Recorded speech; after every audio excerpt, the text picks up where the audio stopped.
dans les collines ensoleillées de Bethléem. Un jeune berger veillait sur les troupeaux de son père Jessé, David, le plus jeune des 8 frères, passait ses journées au grand air, protégeant ses brebis des lions et des ours avec une courageuse détermination. Seul face à la nature sauvage, il développait non seulement. Un jour, le prophète Samuel, guidé par une mission divine, se présenta chez Jessé pour oindre le futur roi d'Israël. Les frères aînés, imposants et valeureux, défilèrent devant lui. Pourtant, aucun ne fut choisi. L'Éternel ne regarde pas ce que l'homme regarde, déclara Samuel. L'homme regarde à ce qui frappe les yeux, mais l'Éternel regarde au cœur. C'est alors qu'on appela David, le berger, des pâturages. Dès que Samuel posa les yeux sur lui, il sut, c'était lui. L'huile sacrée coula sur sa tête, scellant une destinée qu'il ne soupçonnait pas encore. Peu après, l'armée israélite faisait face aux Philistins dans la vallée.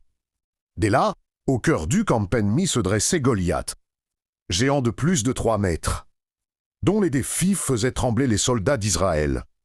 David, venu apporter du pain à ses frères soldats, entendit les blasphèmes du géant. Alors qu'on lui proposait l'armure royale, il refusa l'Éternel, qui m'a délivré de la griffe du lion et de l'ours me délivrera aussi de ce Philistin. Armé seulement de sa fronde et de 5 pierres lisses, il avança. Une pierre siffla dans l'air et frappa Goliath au front. Le géant s'effondra. Israël fut sauvé, non par l'épée, mais par la foi d'un berger. David entra alors au service du roi Saül, apaisant ses tourments par la musique de sa harpe. Mais la jalousie s'empara bientôt du cœur du souverain vieillissant. 1000 ont fui devant Saül, mais David en a tué 10 000. Shemtai, Saül, hanté par l'ombre du jeune héros promis au trône, tenta de le tuer à plusieurs reprises. David date fuir devenant un fugitif dans les grottes et les déserts. Traqué comme un cerf blessé. Pourtant, à 2 reprises, alors qu'il tenait Saül à sa merci dans des cavernes, il refusa de lever la main sur loin de l'Éternel.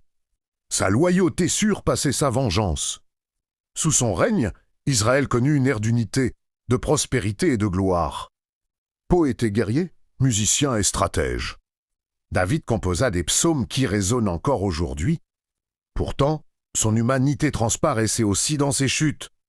La tragédie avec Beth-Sabé-Uri rappela que même les grands sont fragiles.